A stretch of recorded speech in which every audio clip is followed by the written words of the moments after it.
How to dominate your tight end premium draft on FFPC. That's what we're going to talk about today on Stealing Bananas. I'm Ben Gretch. You can find my newsletter at bengretch.substack.com. With me, as always, is Shawn Siegele. Find all of his great work over at RotoViz. Shawn, today we are going to talk a little bit about FFPC drafting strategy. We are in late July. The main events have kicked up.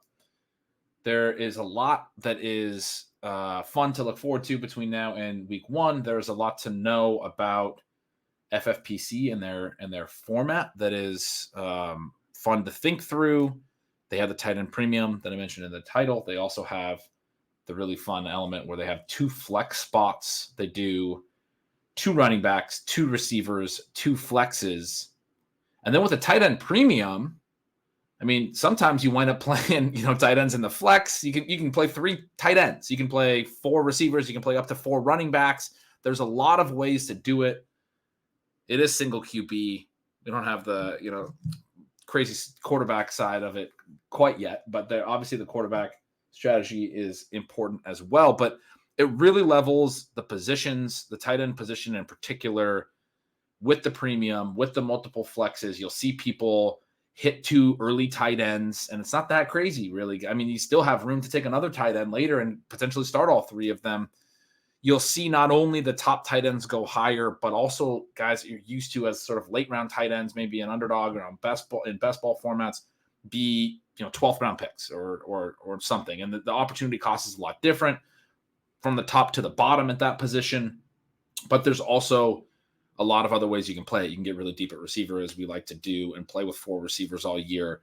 And there's people who love to go after the running backs and try to start 4 running backs. And so it's a fun format. There's a lot of ways to consider it. And yeah, we're going to chat through that today. We are. And as you mentioned, FFPC, both best ball and redraft, such a fun format because it asks you some different questions. And those questions are really fun to come up with the answers to. I'm lucky enough to be going in 5 different FFPC best ball drafts currently. I believe 3 in sort of the best ball tournament and then a couple in the Superflex version, which I absolutely love. Then we just had the debut article today from Eric Hove, who was one of the folks who won last year's little contest that we ran for listeners to draft an FFPC $350 level team. And he and I have obviously stayed in contact and enjoyed that journey. Now he and I draft some teams together. He's just written a really entertaining article about the Superflex version of the tournament, kind of going through that. You and I are going to be in the Pros versus Joes tomorrow night, and we'll simulcast that on Ship Chasing and RotoViz radio YouTube channels. I'm looking forward to that, and today's conversation is going to be a great chance to get prepared. We're picking out of the 12 slot, so we'll have an opportunity to have some fun with it. Maybe we'll certainly a possibility for a 0 RB build out of the 12 slot this year, Shawn. So there could be, we could play the hits for the people. The Pros versus Joes, always a really fun contest. You have I think half the league is industry pros and some really good ones. Half the league is the sharp Joes, right? It's not just your casual wrote in people, but I don't know whether they should even be called Joes, but it's always a tough skill level in those contests. And one of the things you'll see in tight end premium, and we do see, is obviously the early tight ends get pushed up. Travis Kelce, I think in our first slow main event that we're doing over at Ship Chasing, I believe he went 102. So you get that little, Shawn, we've talked recently about in Underdog, kind of feeling like there's a tier of 5 at the top, and sort of a hybrid tier of the 6-7 where Kelce and Austin Eckler kind of sit, and then 108 and beyond is different. And, we talked through that on a recent show, the 1-2 turn. At FFPC, Kelce squarely in that top 5. And because you can draft more running backs, you'll see Eckler go ahead of some of those receivers. So you might get a Tyreek Hill or a Cooper Kupp falling to 107. It might be better thought of as a tier of 7 to start. But things are different still once you get to 108 and beyond. But there's some strategies on FFPC that make more sense as you get into this format with more flexibility. some strategies where you can get a little ahead of out in front of your skis and get yourself in trouble, taking on maybe a little bit too much risk. I'm sort of just jumping the shark a little bit and alluding to taking a lot of running backs early. But you've been playing with the roster construction explorer. What are some of the fun things you found in the past data? Well, one of the things that has been a lot of fun the last several years, I mean, if you'll allow me to brag just a little bit, is the RotoViz writers have had a lot of success. And the headliner there obviously would be Connor O'Driscoll, who won the 2021 Best Ball Tournament. He placed 2 teams in the finals last season. So, I mean, it's hard to do much better than winning and then placing 2 more entrants into the finals the subsequent season. One of the things that we have a lot of fun with, we have the FFPC. Who was the runner-up? Who was the runner-up that year that he won? Well, I think the runner-up basically is Jarvis Landry. It was you and Colin.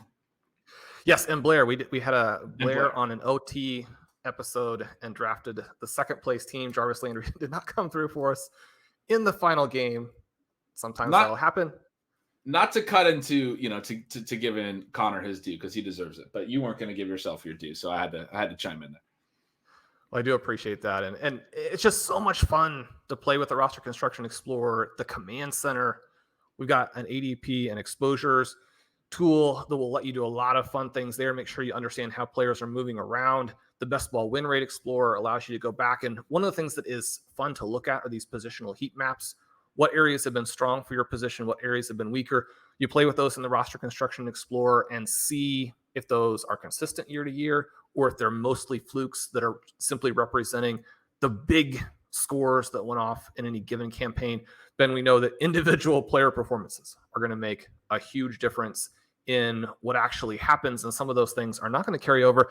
But the reason the Roster Construction Explorers have been such a great tool for us is that there are trends that you do have to follow if you want to be consistently successful. That's not to say you couldn't go out there and draft a weird team and win with it, because picking players does matter. And I want to really emphasize that in 2023, where it feels like we've swung so far the other way that the players in some cases have almost become irrelevant.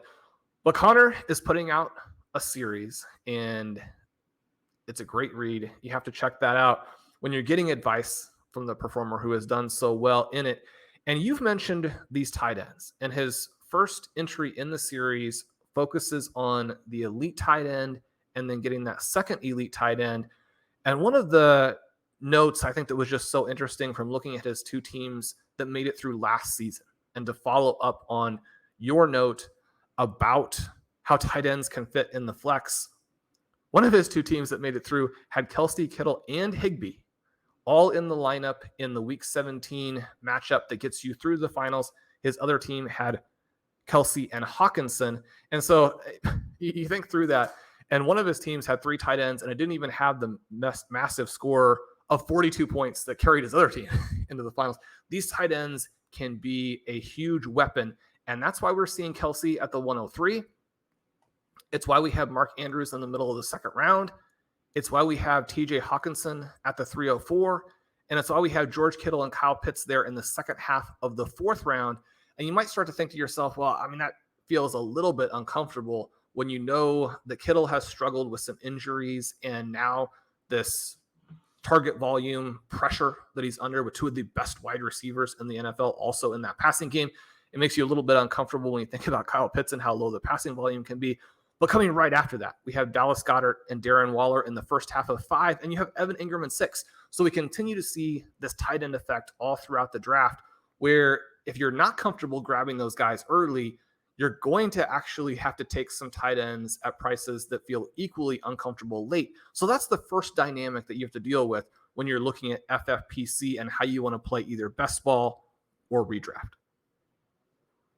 It gets tight quick because you mentioned, that 4 or 5 range. I mentioned starting my first slow main and with Pat and Pete and the ship chasing guys, and we're drafting from the back half. And it's very clear when you look at the ADP trends that from the back half of the draft, you can go take Mark Andrews at the 1-2 turn, or at the 3-4 turn, you can reach on the Kittle or the Pitts or, Waller or Goddard around early, basically, at least around early in some of those cases, some more than around. Or by the time you're up at the end of the 5th round, all those guys are off the board already. Like, you're not going to get that opportunity again after you're picking the early 4th round. So the way that pushes up and the way that consolidates with the 2023 atmosphere is definitely tricky, because after Goddard, after that range, I mean, there's a little bit of a gap in ADP until Evan Ingram comes off as the tight end 8. I think most would argue that's probably sort of the gap between, the top tight ends and the start of the rest. I'm pretty excited about Pat Freiermuth as the tight end 9. So, I mean, he's a guy I would argue should actually probably be at the tail end of the prior group. But after that, David Njoku, and then you get to Chigankwonkwo, whose ADP is probably not adjusted quite yet for DeAndre Hopkins coming into town. You have Dalton Schultz, you have Dalton Kincaid, who a lot of people have been hammering all offseason is probably overvalued, and yet he continues to go there. A lot of optimism, obviously, just from the Bills' offense is keeping his ADP afloat. But you're immediately seeing that the names that you're getting into pretty quickly in those ranges, and those guys in FFPC, tight end premium, I'm still in the 10th round, early 10th round, 9th and 10th round in terms of ADP. Dulcich, Higbee are tight ends 14 and 15, both have 10th round ADPs. So it is, the type of tight end you're drafting dries up quickly, and it's also still pricey to do. I mean, the opportunity cost in those ranges, that's a prime running back drafting range. There are still maybe some wide receivers lingering that could be considered sort of pre-wide receiver cliff type wide receivers. But when I look at that and look at the relative costs in this year's landscape, I as you were going through, I still, I'm willing to pay the 4th round, 5th round prices on some of those names you mentioned. And you had also referenced, what is the Roster Construction Explorer telling us? One of the cool little tidbits here is that it really likes 5 tight end. And 5 tight end may seem crazy when you're thinking about 18-round tournaments and just trying to get all of the positions accounted for. But when we have 20 rounds here and it's this tight end heavy, it does give us some other options. And so I mentioned consistency. 5 tight end over the last 3 seasons has been the best construction to create the highest scoring teams all 3 years. And in 2021 and 2022, it was also the best for win rate. So when we're thinking through that and we're looking at areas of the draft where maybe you could get a little bit of advantage, I like Mike Gesicki in 13. I like McBride in 14. I don't understand Michael Mayer being in 16. I think that you could have a narrow path play with Noah Fant if you're doing 5 tight end, to where if he hits, or even in those individual days when he hits, maybe that works for you. You also have Hunter Henry there. And then I want to ask you, now that you've completed your projections, one of the guys that I think has been generating a little bit of stealth buzz, so some contradictory terminology there, but could be interesting if Eric Bieniemy is able to get this Washington offense going. If Sam Howell is decent, you have Logan Thomas in the 19th. Some options there to add a 4th and a 5th tight end if you want to go that route, which would free you up to do some other things earlier, or at least take some of the pressure off if you feel like you have good names late. I never want to draft just names, just guys in order to get to a certain construction. I wouldn't take a 4th and a 5th tight end if I thought they were throwaway pieces, but we do have some guys at the end of the drafts who, I think offer a little bit more upside than you might guess when you have so many tight ends being selected. You mentioned that stealth buzz comment, and I was trying to figure out where you were going with that. I was surprised to hear Logan Thomas because I have not heard anyone else mention him. So it's definitely stealth, the buzz that has been going off. But I'm excited to hear him. And the reason I say that I have not heard anyone else mention him is there was a point earlier this offseason, I believe it was on Ship Chasing, that I think I called him the latest guy who has a legitimate path to 100 targets at the tight end position. I want to walk that back a little bit. But I had said that, and then I was like, I mean, maybe I'm a little crazy. Part of the reason I said that is, look, he's been pretty banged up the last couple of years, but a few years ago, he did that in not this exact offense, but a relatively similar version. The difference, and the reason I would want to walk it back a little bit, the difference is the wide receiver competition in 2020 when he had 110 targets is a lot different than the 3 receivers they have now in 2023. A lot harder for him to be one of the top target earners. But when we talk through some of my early projection stuff, Sean, one of the things I said about the Washington offense was I felt like this could be a team that do not have a lot of depth. It doesn't feel like in the depth chart. And I felt like it was a team that could really consolidate the routes at a lot of positions. You have a coach in Ron Rivera who, you know, a lot of people are saying is sort of on the hot seat, needs to win, etc. So I think often you see those types of coaches and in these types of situations willing to let his veterans play every down, basically, and go after it and not necessarily worry about rotating as much. The Commanders didn't add anyone behind Thomas. They still have John Bates and Cole Turner there. There's some people who like those names as potential, you know, guys to go take Logan Thomas's role, but Thomas mostly had the lead role last year. And the wide receivers were similar.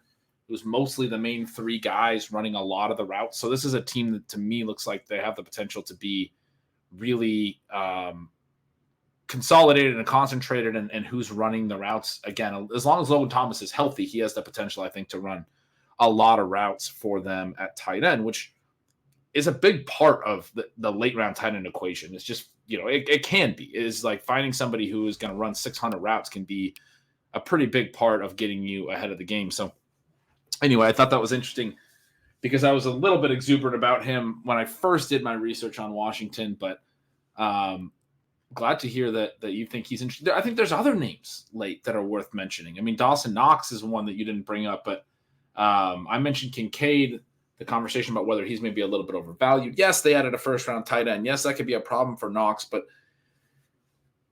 they didn't add anyone else in the wide receiver room. There's been talk about using Kincaid in the slot. I do think that some of these teams, from a scheme perspective, are trying to get to where they can get 2 tight ends on the field, but have formational flexibility, so they're not tipping their hands to the defenses that have been very light, more defensive backs. Obviously, the cover 2 shell, a big thing last year. We've talked through this a lot on the show. Maybe not so much in the offseason, but certainly during the season last year, Sean, where rushing efficiency was at an all-time high because these teams were playing lighter defenses.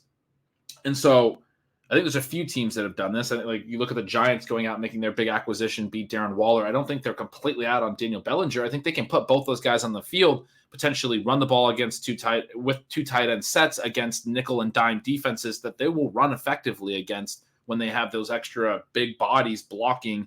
Or they can split Darren Waller out, leave Bellinger as the inline guy, and run basically Waller as a wide receiver. And his flexibility gives them the ability to run sort of a 2 tight end formational look that the defense then has to answer personnel-wise, and then they can come out of that either running with a 2 tight end formation or splitting a tight end out receiver. Basically, believe that Buffalo could potentially do a very similar version of that, where they're thinking of Kincaid as this guy that is flexible, can come in line and help block on running plays, can also split out wide. That's the scouting report on him, split out into the slot on passing plays. Probably not a huge impact on Dawson Knox's role is the point I'm getting at. And I think everyone is really seeing this as a huge hit on Dawson Knox. The other team that's doing something similar is the Patriots going and getting Mike Gesicki. We've talked a little bit about how Gesicki and Hunter Henry potentially going to play completely different positions, but they might use them as 2 blockers on running plays. It's something they can do formationally before they even call their play, and the defense has to match substitutionally, and then they can say, okay, well, the defense has a light box. We're going to run the ball. Oh, the defense brought in an extra linebacker. Now we can get our athletic tight end, whether it's Gesicki, Kincaid, whoever it is for these different offenses, Darren Waller, get him outside on a linebacker, and he's going to win that route. I do think that's a low-key thing that's happened with some of these offseason moves, and it's created some confusion in fantasy, basically, where people don't want to take the Patriots tight ends because they think they're 2 tight ends, but they're going to be used at the same time, is the point I'm making. Same thing with the Bills. Kincaid gets brought in. I think Knox is getting forgot about. I thought Knox was overvalued as the tight end 9, tight end 10 last year. I don't think his situation is drastically different this year. He's still, I think, a low volume bet, but a high touchdown potential bet that's going in the 18th round. So another guy to throw in late as an option. Oh, and Jake Ferguson, Sean, I've mentioned a couple times to you, is somebody that I think could consolidate routes in Dallas, similar to the Logan Thomas point. I really like the late tight end. So when you talk about this 5 tight end build thing, I'm getting excited immediately. And the team I'm drafting with Eric currently, I keep trying to figure out if maybe 6 tight end isn't even the path. Ooh. Because we're being given tight ends that other teams desperately need, and if they function better as the bringback.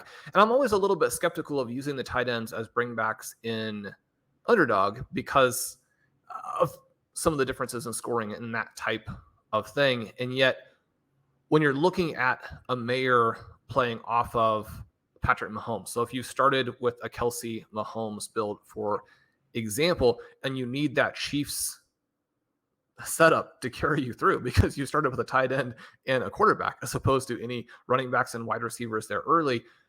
I mean, you would really like to have good bringbacks in weeks 15, 16, and 17 when we're thinking about how you go out and win the FFPC Best Ball Tournament. So that part, I think, is an interesting dynamic there too. When we kind of pull back and think about how we might start these drafts, it's interesting that Travis Kelce has been so dominant, and he is the tight end who goes in the first round. But because he has been so dominant, it actually makes it look in the RCE like drafting a running back in the first round is a losing proposition, and drafting a wide receiver in the first round is a losing proposition, simply because he wipes out so much of the win rate. All you want to do is draft Travis Kelce. All you want to do. So when he goes there at the 103, that makes some sense. I do have him very high in my FFPC rankings.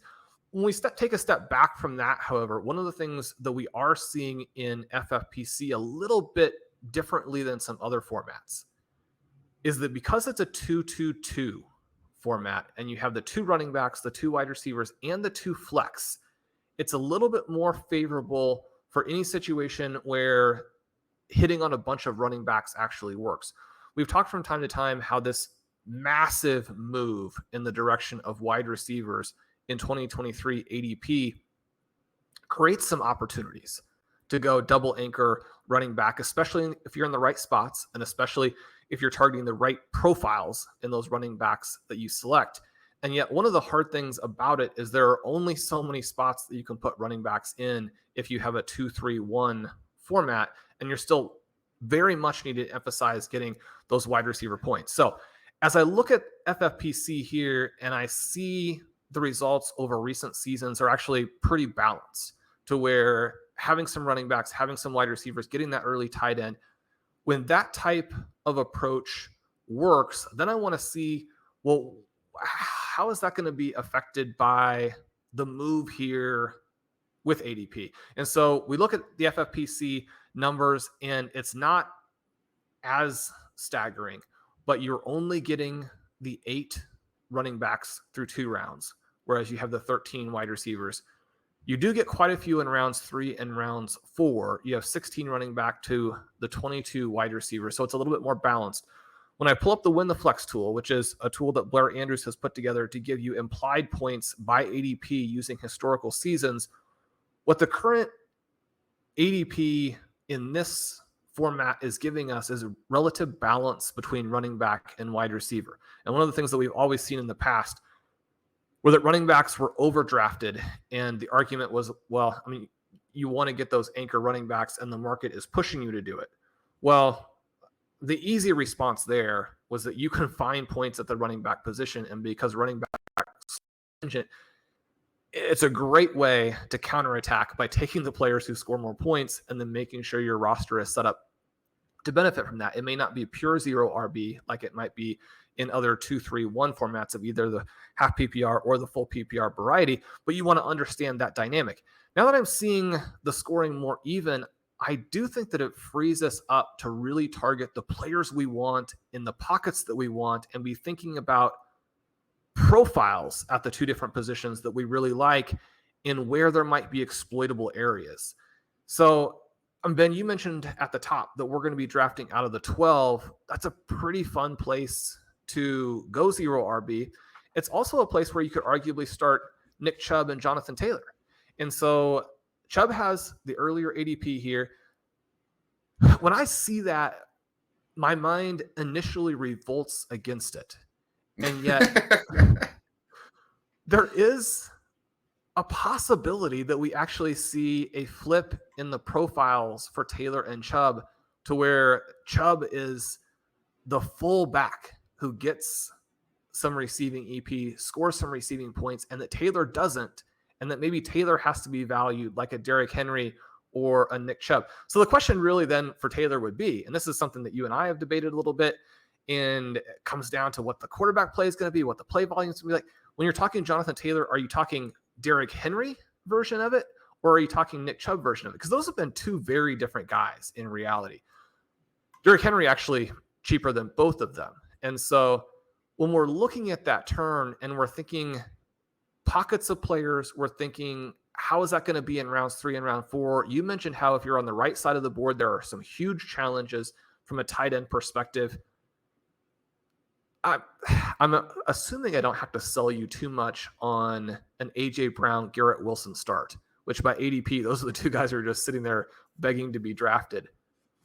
Is there any part of you that says, let's just go in a different direction, see if this move is like 2016, where you could put these 4-star backs together and running back heavy, robust running back. Robust running back had its day in the sun in 2016.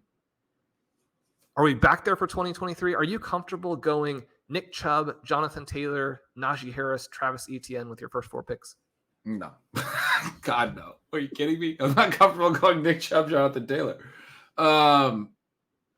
Real quick, I totally agree with you that the Nick Chubb and Derrick Henry profiles are different and they get piled in together. I'm curious how you would specifically define the difference. You said they're very different profiles. Well, Derrick Henry has been run into the ground, and other than that one stretch, has handled it and maintained incredible efficiency as he's being run into the ground. The Browns have not asked that from Nick Chubb. We've already seen a season where Taylor has gotten a lot of work, but one of the things about kind of catching lightning in a bottle for fantasy purposes, and one of the reasons why certain players like a Derrick Henry tend to get faded by the sharpest drafters who then have to suffer the consequences, is that you actually want the player who is going to thwart the tendencies, who's going to thwart the rules, and is going to be the guy that the NFL team treats differently than everyone else, and perhaps differently to his long-term detriment, but the guy that the NFL in a given year goes out there and just absolutely runs into the ground. You could even make the case for some of the passing down backs who, once you have all of the targets included, end up with these insane workloads.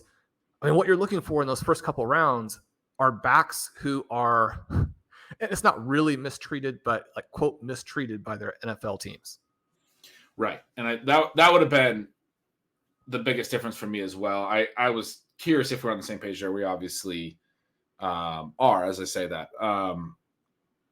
That's the thing that I don't understand about Nick Chubb. You mentioned Jonathan Taylor has already had a really high volume year.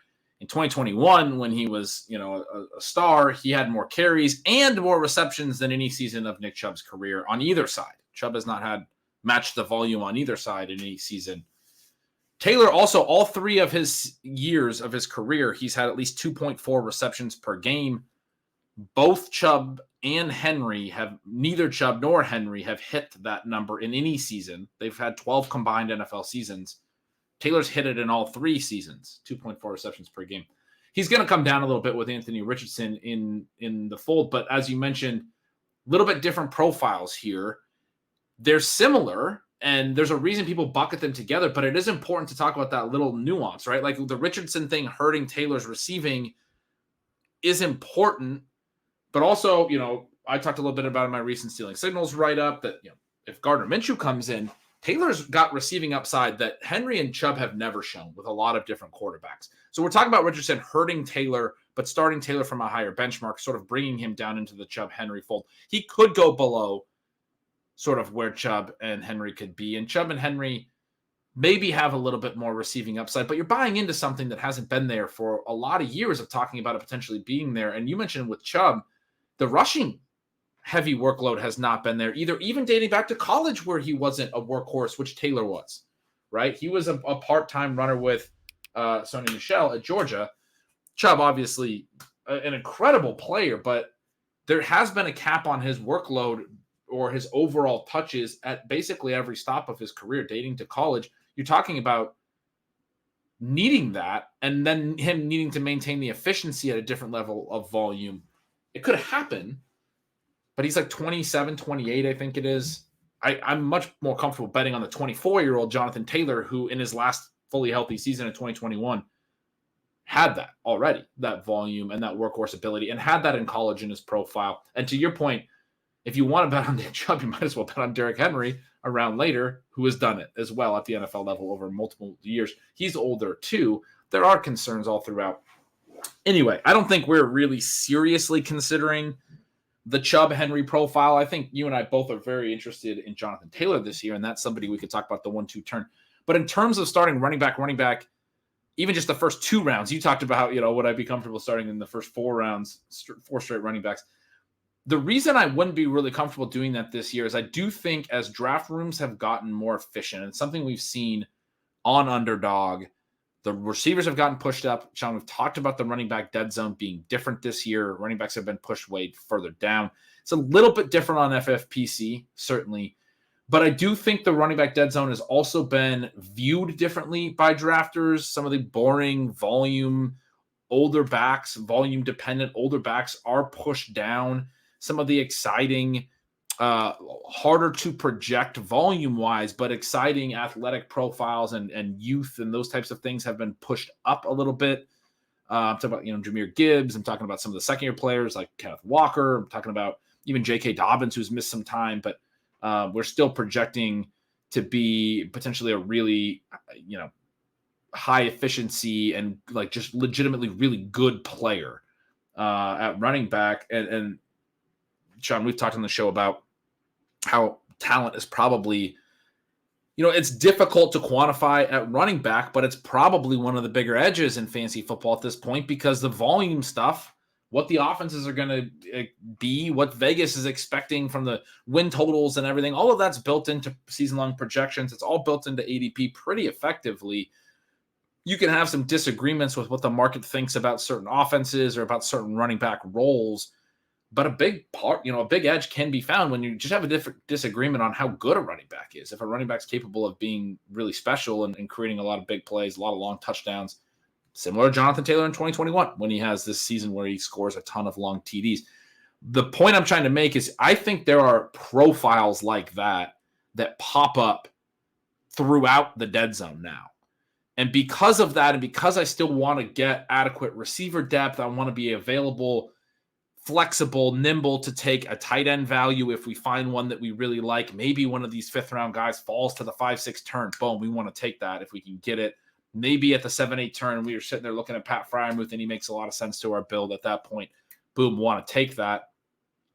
And so those are sort of detours to this idea of wide receiver depth, which is the goal. When we talk about detours, we're talking about the goal of wide receiver depth before the wide receiver window closes, before that cliff hits, which is hitting after 8 rounds this year instead of maybe 10 or 12 in the past. And so it's shorter. And that's why we call those detours. I've heard some conversation about the detour concept, but you're talking about a goal of wide receiver depth. And that is the stated idea. And so anything that is taking away from that in those first 8 or 10 rounds can be problematic to accomplishing that goal. Obviously, if we take 2 running backs early, then it becomes tough to take that tight end value that I just mentioned.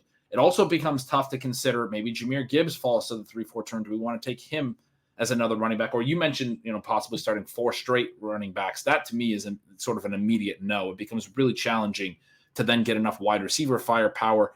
You're basically stacking a lot of risk with each of those running back picks. You need them all to stay healthy and to fill your flex and to all essentially be superstars and hit the running back roulette in a way that I understand theoretically sounds possible, but from an actual,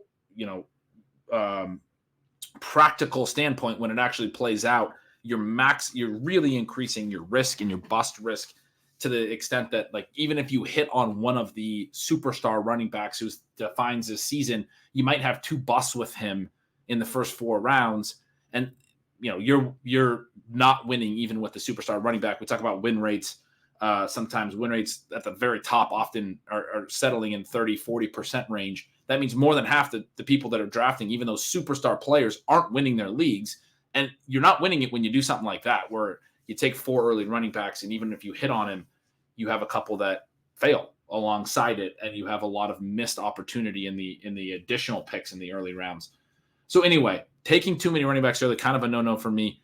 I like the idea of stacking some receivers early and being flexible this year to the potential mid-round running backs. If we find a value we really like, whether that's a J.K. Dobbins, whether that's a Jahmyr Gibbs, whether that's a potential falling Kenneth Walker, or even a Breece Hall fall into the 3-4 turn, which there's some concern about his health right now. Maybe he slips a little bit. I think there are opportunities to be more flexible through the dead zone and maybe hit your anchor running back in that range, which to me pushes me back towards really liking the wide receiver start. The wide receiver start does give you a lot of flexibility this season, especially. You mentioned Hall. He fell to the 310 in the draft that I'm doing. Zachary Kruger, we obviously snapped him up. His value would seem to be mid to early 2. So I have a hard time thinking he's going to continue sliding unless he gets some more negative news. But there are going to be some skeptics, and there is a very real scenario where he doesn't pay off at almost any price. So we have to keep that in mind. When I'm looking at your projections, and want everybody to make sure you go over and check out Ben's projections with stealing signals, those out now, Ben, as the show releases. You have Breece Hall and Jahmyr Gibbs both right ahead of the threesome of Derrick Henry, Tony Pollard, and Nick Chubb, who are second-round picks. The thing that is too bad if you're a huge Gibbs fan and you're playing FFPC and you have that 12th pick is that he probably doesn't come back to you at the 3-4 turn. He has that ADP at 309. He is such a potentially dynamic player that in a format that allows running backs and running back volume to perhaps help you a little bit more, he's not going to get to that spot. I'm assuming that if we had a shot at Hall or Gibbs, it would be no question about what we do at the 3-4 turn. And we're kind of thinking, globally as well. As I'm looking at the roster construction score, one of the things that I've really tried to emphasize in all of the formats that I write about this season is that there's so much we can learn structurally, and there are things that have worked much more often than not. There are definitely a lot of things that you can learn in terms of how you have to play certain positions together and how you have to play QB and tight end in a way that is internally consistent, not in a way that is mechanical, but you have to play those positions in a way where the decisions you make then are reflected by later decisions that you make. But where I'm going with this is that in the FFPC, if you look at a running back start in 2021, it was extremely successful in terms of both win rates and generating, again, those very highest scoring teams.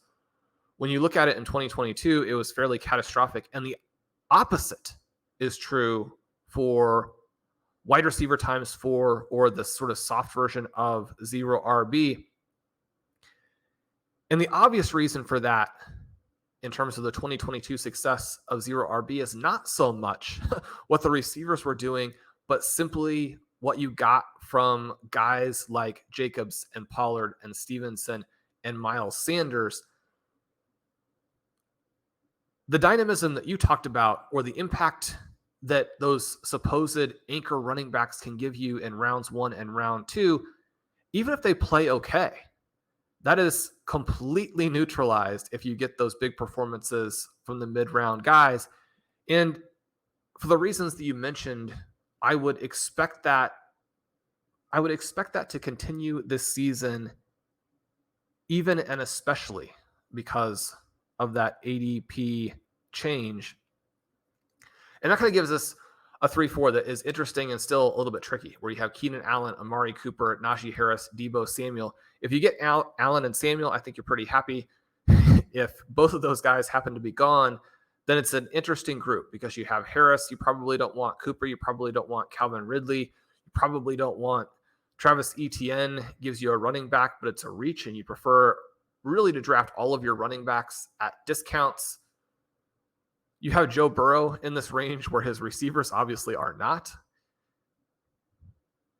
What are your thoughts about taking a Lamar Jackson if he falls? How are you wanting to pursue FFPC at the quarterback position with some of these different dynamics that are in place?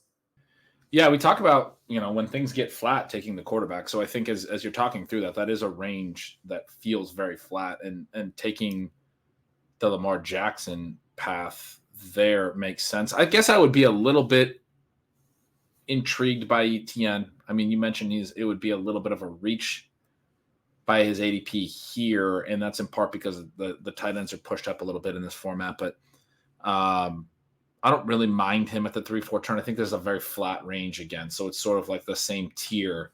Jerry Jeudy would be another one that I think would be in consideration as part of this tier. I think as soon as some of the big running backs go off the board in the third, you're sort of hoping that Breece Hall falls. You're sort of hoping that Jahmyr Gibbs falls. But once those guys go, and I don't consider Najee Harris a part of that group, I think you're just into a really flat range. You've already sort of hit that range at receiver, that range after T. Higgins, and DK Metcalf has been filling that from an ADP sense, but I think most everybody has been kind of saying, it doesn't really make a ton of sense for DK Metcalf to be going this far above both Tyler Lockett and Jackson Smith and Jigba as teammates.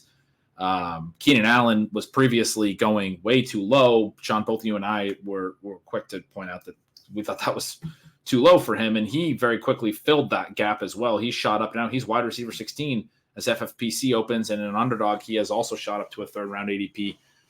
You used to be able to get him, later in the fourth. Certainly, Calvin Ridley's been going there all year. A lot of people I've heard talk negatively about him, but it's also one of those things where it's like there's not people to come take those wide receiver slots. This is a very flat wide receiver range. Amari Cooper, similar.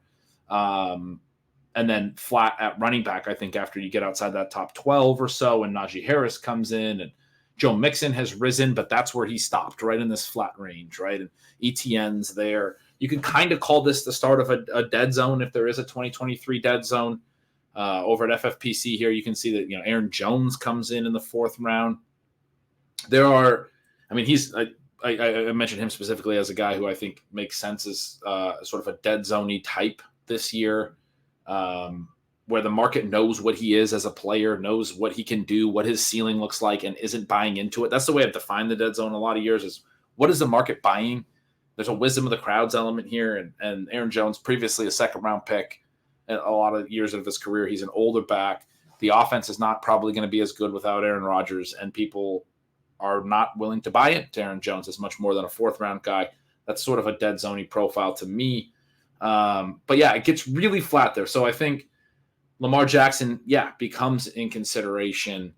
Like I said, a guy like a Jerry Jeudy, reaching on a receiver that you like. I think I'm comfortable reaching at that point where I think it's very flat as well. So if that is Jeudy, if you're really into Christian Watson or DeAndre Hopkins, Drake London, or sort of the next three, they're going more 4-5 turn, but I wouldn't have an issue reaching for them. I also wouldn't have an issue reaching for the tight end that you really like if you want to get the anchor you want. It seems a little wild. Kyle Pitts right now at 501 in this format. I think he's very much worth like the 401. So we could take him a full round ahead of ADP to get the tight end anchor.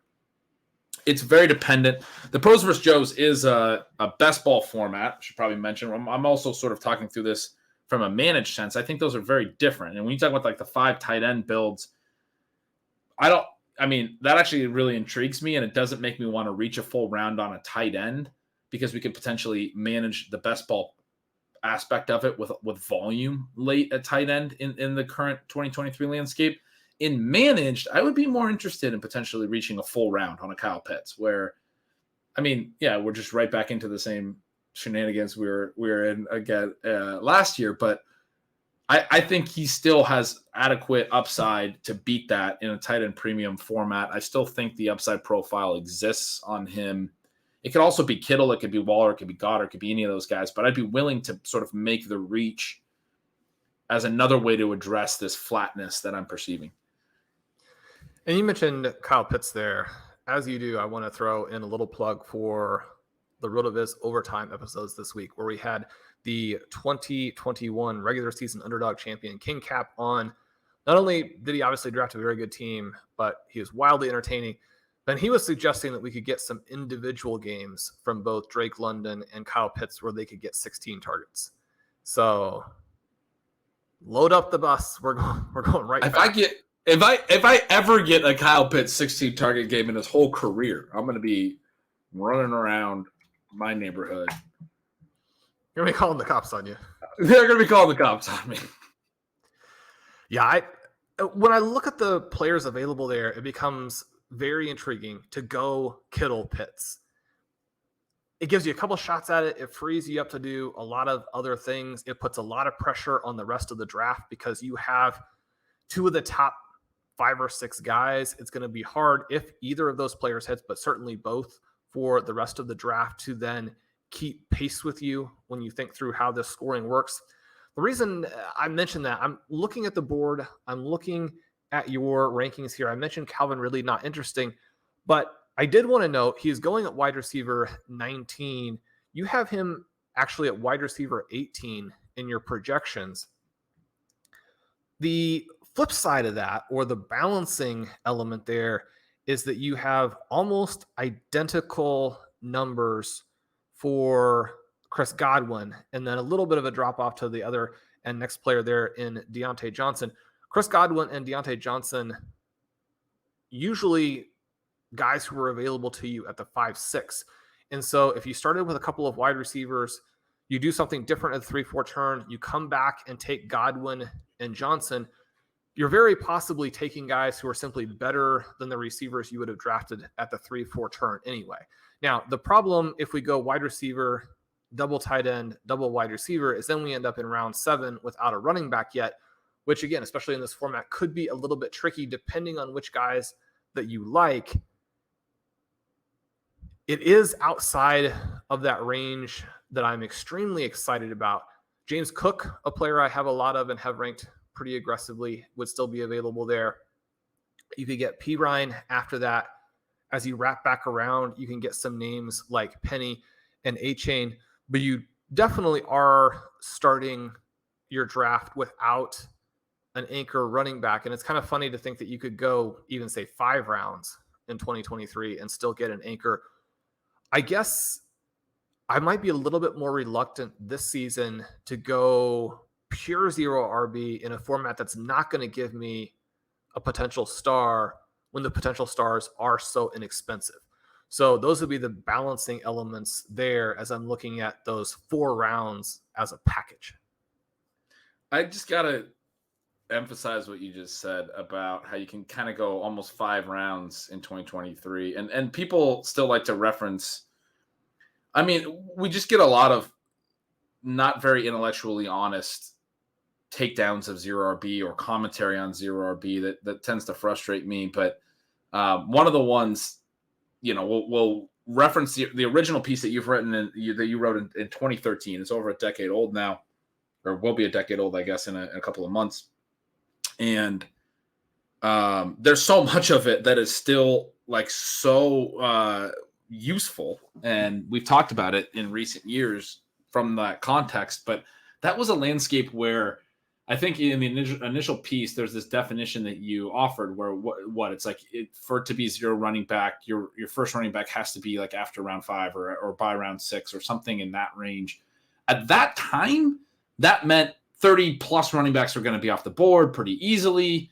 Maybe, you know, pushing 40. I can't remember the exact, but like you were talking about a landscape where running backs, like everybody started running back in fantasy football in 2013. That was the thing. I remember going to my live drafts with, you know, my high school buddies, and it's like, I mean, it's a little bit earlier than 2013, but it's like if you didn't go running back, you were doing it wrong. That's the way everyone played in pre-2010, especially. You had to go running back, or something was wrong. And so anyway, it's so interesting that round 5, round 6 range that people want to still references like, oh, that's the textbook definition of zero RB. In this landscape, in today's day and age, you can get a 300 touch projection at running back in round 6, right? Like you can get a player that used to go in round 2 or in round 3. It's a little bit of a different world, right? I just wanted to reference that. Like we should all be a little bit more, intellectually honest about what we're talking about. What you're talking about, waiting until James Cook, that's the zero RB that you were writing about back in the day, where like you're really sacrificing running back, and now your first running back that you take is somebody who doesn't necessarily have a huge projectable workload. We don't really know what his real role is. He's in an ambiguous backfield. You have Damon Harris and potentially Latavius Murray both using or taking up some of the snaps and the touches and all those things. But Cook is really intriguing to me as well. Nyheim Hines lost for the year. Don't think that was a huge impact. They barely used him last year, but there was at least some potential that Hines got more involved this year in a pass catching way. I think the fact that he's now out for the year probably solidifies James Cook as being the main receiving back in this committee. If it is a committee, showed explosiveness, could be this sort of high value touch and high efficiency hybrid type player that can, those are the kinds of guys that can absolutely break out and be superstars, Shawn. So he's a really fun one to talk about. And that would be, at least to me, an idealistically real zero RB draft. So that sounds fun. It does. And we'll really dive into that on the live show tomorrow night. We will have fun with it. Ben will probably make some crazy picks. We might slide in some bold predictions. You never know what might come out when you're having fun drafting. So I'm really looking forward to that. I keep looking at these quarterbacks and how you would fit those in. Anybody who's thinking about that back third of the board, you and I did a really fun show working through why some of the young receivers might have some advantages beyond just the scoring levels that they themselves bring as you're trying to structure some other teams. When you're thinking about QB, we've got a great article on the site from Michael Dubner looking at it at Elite QB. I've talked about the really late guys that I like. Blair Andrews explains why window QB didn't work last year, but has in the past, and sets up in an interesting way this year, even though the names are not very sexy. And so that's one of the things you're dealing with window QB is just the fun factor when you pull the trigger. I don't necessarily think is there. But as we go forward, we're going to break down some of Ben's projections and look at where some of the projectable volume and scores might give us a glimpse at how we might want to play the quarterback position, how we might want to play some of these interesting rounds from 7 to 12 at running back, how you would build out some of that zero RB element. So much that we have coming for you on Stealing Bananas. This exercise has been a lot of fun. Like I said, I'm doing a lot of FFPC drafts right now. Hope that you join us over there. Ben, I know that you all are already drafting main events and ship chasing. And very possible, it seems, that Pat goes back to back and you have a main event number 1 overall. You and I will be drafting some main event teams.